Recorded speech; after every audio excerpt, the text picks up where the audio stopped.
Hallelujah. It's for prayer.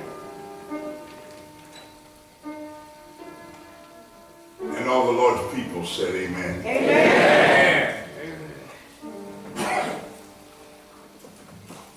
I am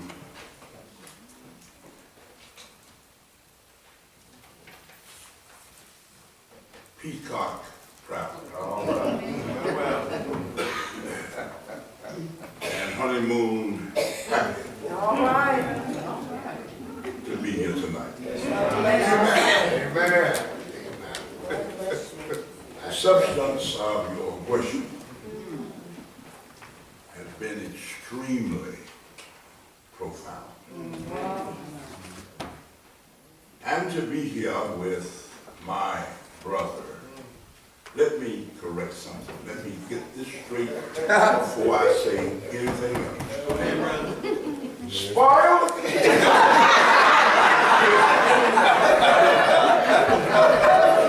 That's all I have to say.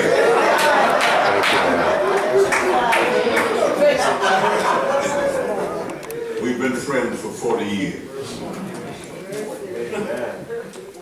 You are blessed to have such a creative leader. Yes, yes. And I'm not saying this because he's my friend, but behind all of that loudness is a heart of gold. Our worship leader said it better than I could. Now, you don't ever have to worry what Kevin is thinking. He will tell you to your face. And then if you need him, he will turn around and help you at the same time. Amen. Dr. Hickman said something this evening at dinner that I want to repeat. He said that we haven't always been good to ourselves, but we haven't been dirty to one another. All right. You know your elder loved to dress. He loves it. Amen. But a creative leader, and he is my friend for nearly 40 years. Then there is the former director of evangelism. And I said to him this evening, I have known him for 51 years next month. Now, I was a teenager when I met him.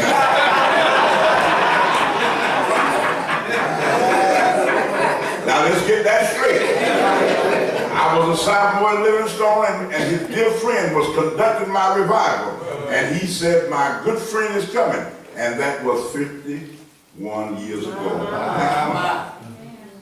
We shared together in Alabama 12, 13 weeks of revival back to back. If I couldn't go somewhere, I would call him. I'd say, hey, so-and-so needs an evangelist. Okay, Greene, I'm going nowhere.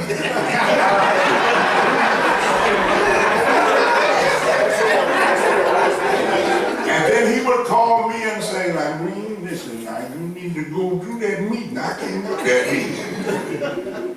And for 51 years, we have disagreed, but we have never fallen out over these 51 years. So I praise God that he's here. Now, if I do not come up to the expectations of what the elder has said, Norman, come on up here, leave that cat down there. And do like we used to do and do some tag preaching in his life.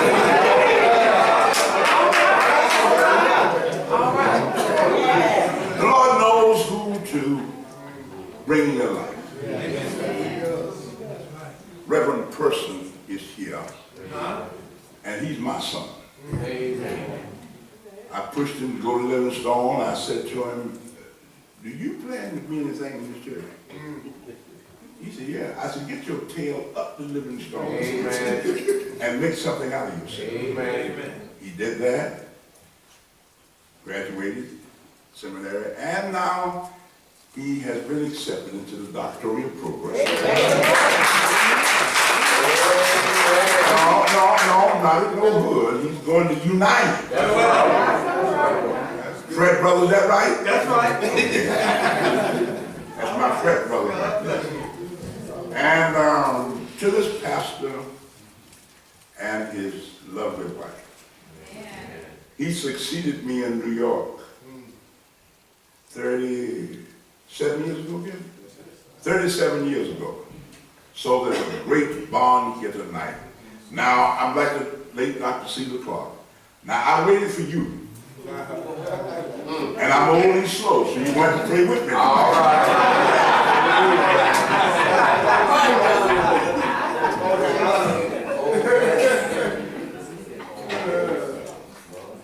Dr. Taylor said that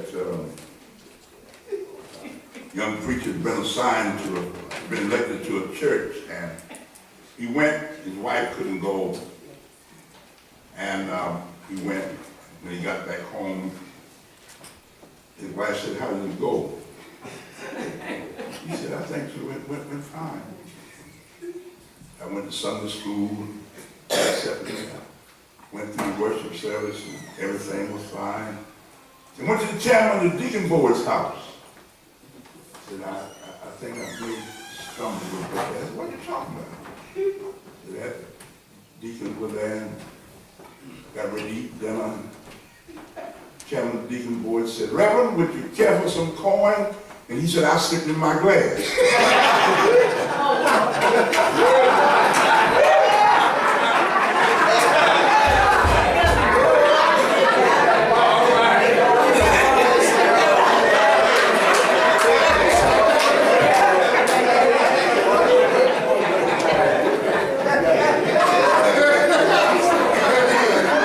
I don't want to do anything wrong tonight.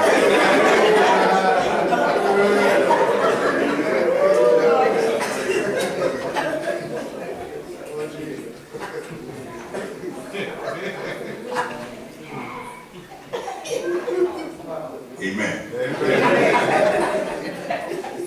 Mrs. Dunlap came with us tonight, a very dear friend of ours, and we're very pleased that she's here with us tonight. I want to talk tonight about the anatomy of lostness.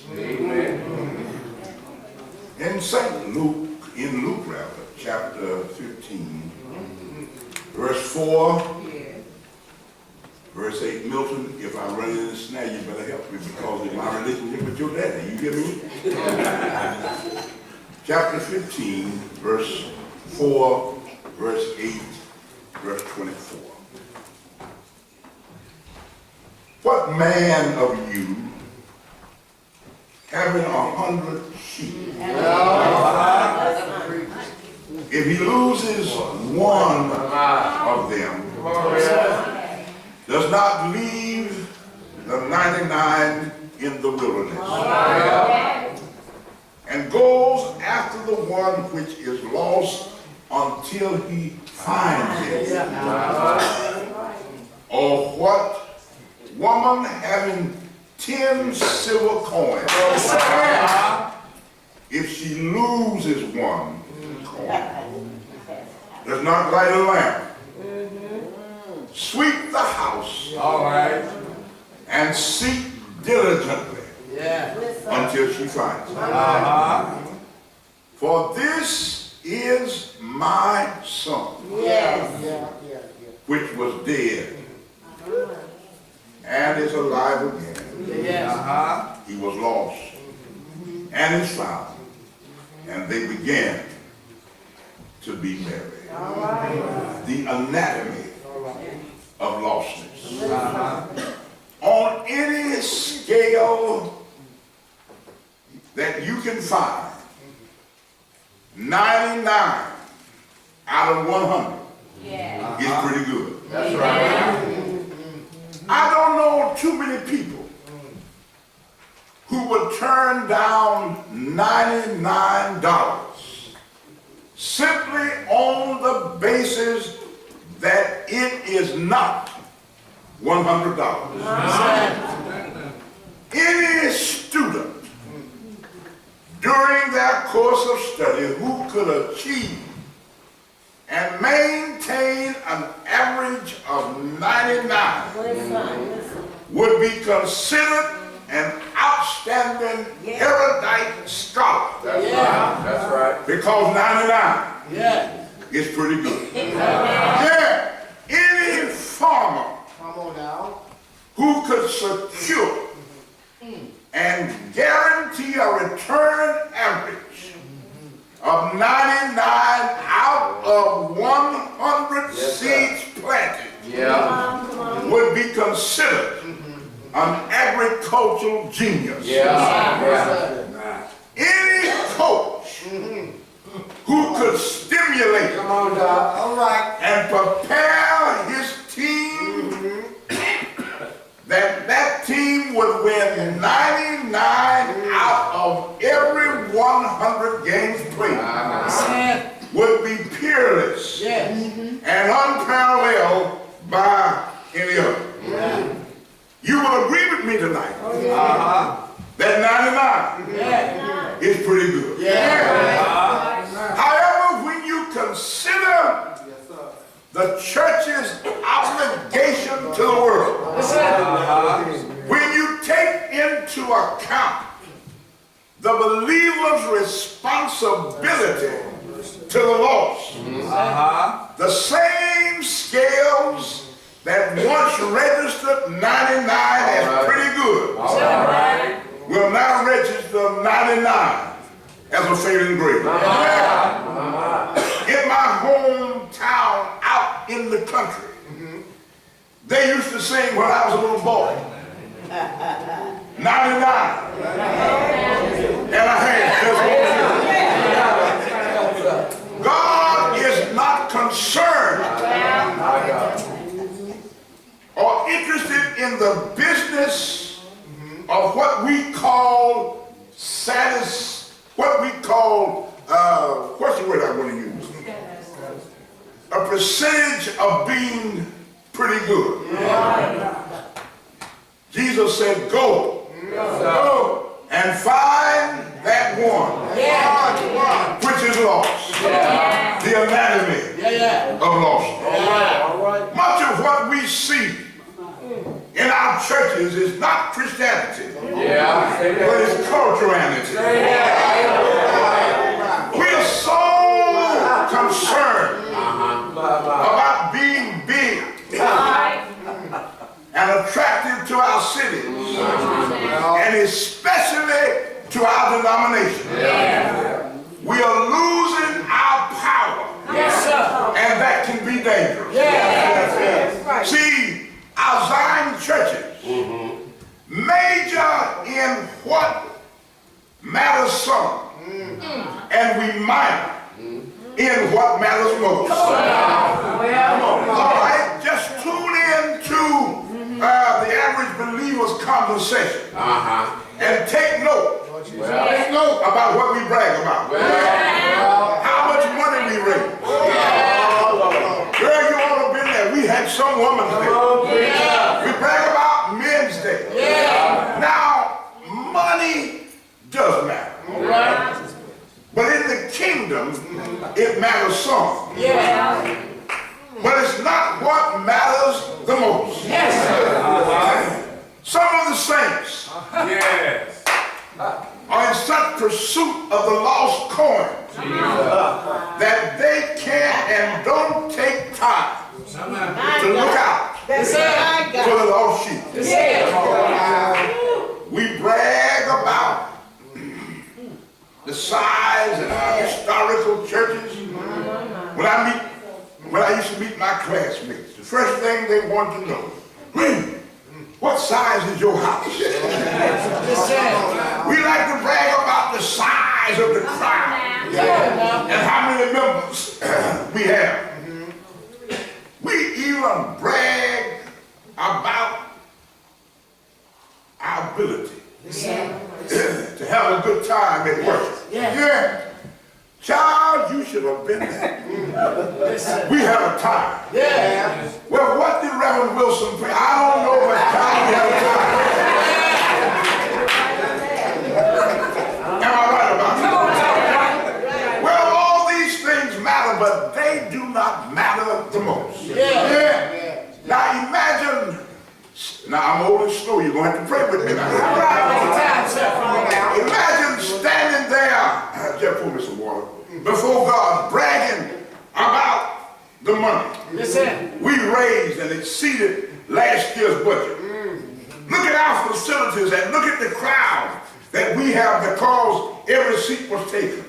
And there we stand before God, waiting for God to shower commendations upon us. And then our bubble is burst.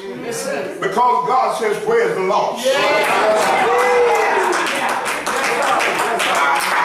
want to know about the homeless. I want to know about the downtrodden. I want to know about the disinherited. And I want to know about the dispirited. And I really want to know about the L what? L what? I want to know about them. Now y'all get all sanctified and holy and forget all about it, but they are God's property also. And all that stuff that we are bragging about matters some. But God said, my number one concern is the lost. He said, I came to seek and to save that which was lost. Jesus was so occupied by this that his journey was completely saturated in finding and restoring. Tell it. I hear him saying, he that finds life shall lose it. But he that loses his life for my sake shall find it. Or what shall it profit a man if he gains the whole world and lose the soul? If the church is to be a part of the magnificent ministry of Jesus, then we too must be concerned about the lost. Allow me to discuss for a little while the anatomy of lostness. First of all, the sheep was lost. This was not a bad sheep. You see, you don't have to be a bad person to get lost. The sheep did not get lost intentionally, which means you can have the best intention and still get lost. Let me tell you, Tyrone, let me give it to you the way I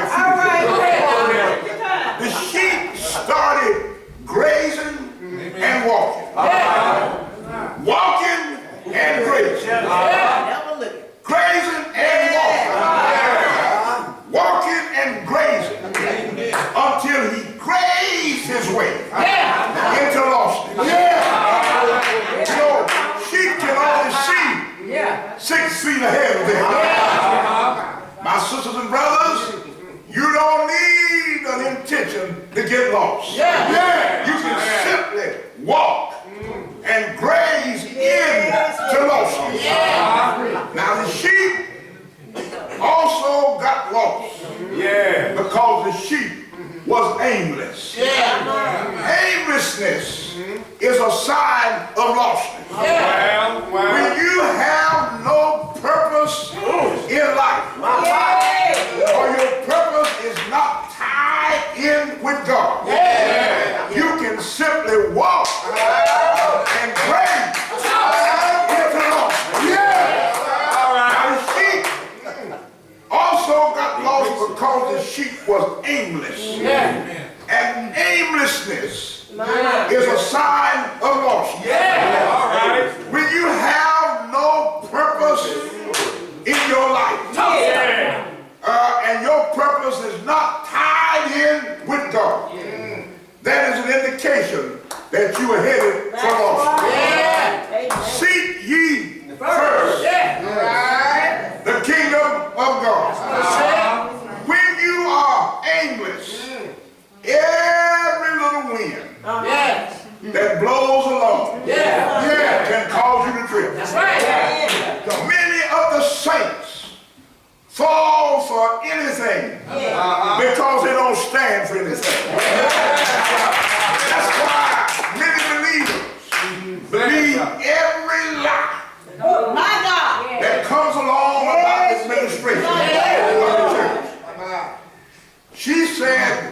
don't repeat it. But you know, I tell folks, don't tell me that now, because I'm going to tell that and tell some more with it.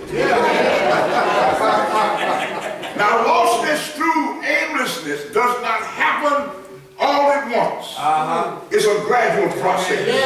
The person who's an alcoholic did not become an alcoholic all at once. It was drink by drink. Bottle by bottle.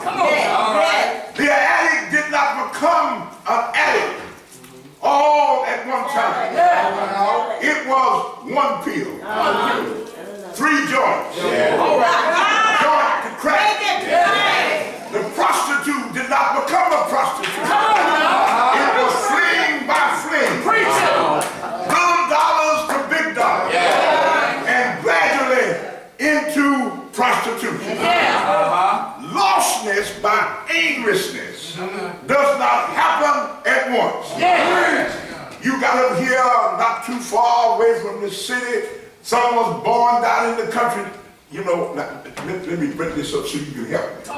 So y'all got up here and got sophisticated because you are near a big city. You ain't been used to no 3 bathrooms in no house.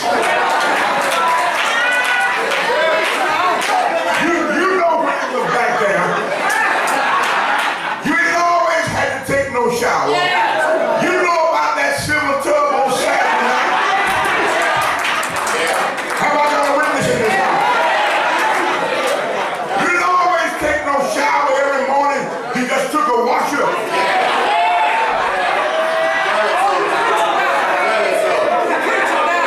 You done started blazing.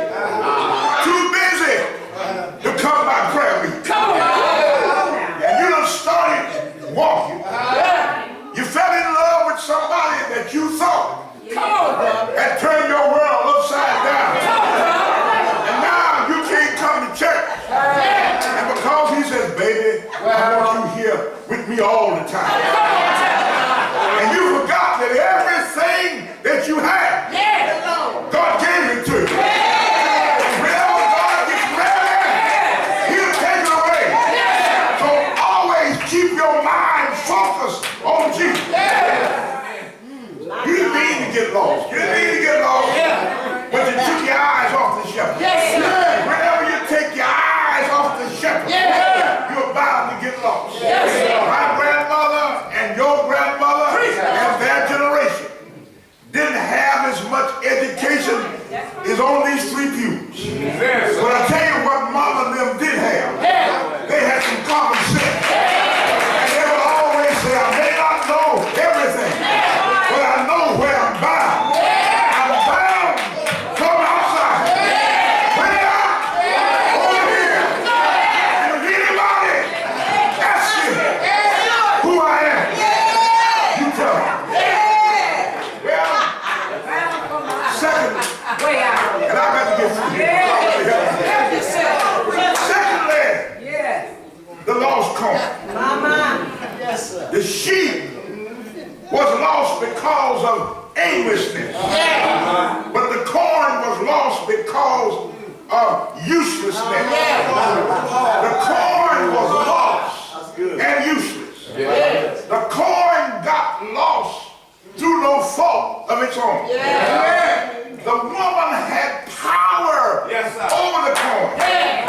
And because of her recklessness, the coin became useless because of carelessness. Many of our church members are lost and useless because of the clique carelessness. Now you can look at me funny, and I really don't care. What you got, 23 churches? 20 churches. In these 20 churches, in every last one of them, there's a clique. You don't know what I'm talking about.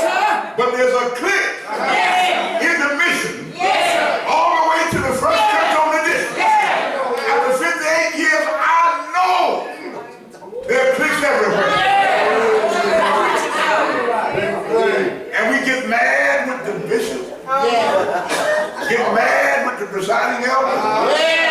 Not because of anything that has been done to them, but we are just tied in with the mafia leader. Yes, let me make it plain to you. Some of y'all ain't got the sense you're born with. Because if niggas can't talk to you doing good time, they don't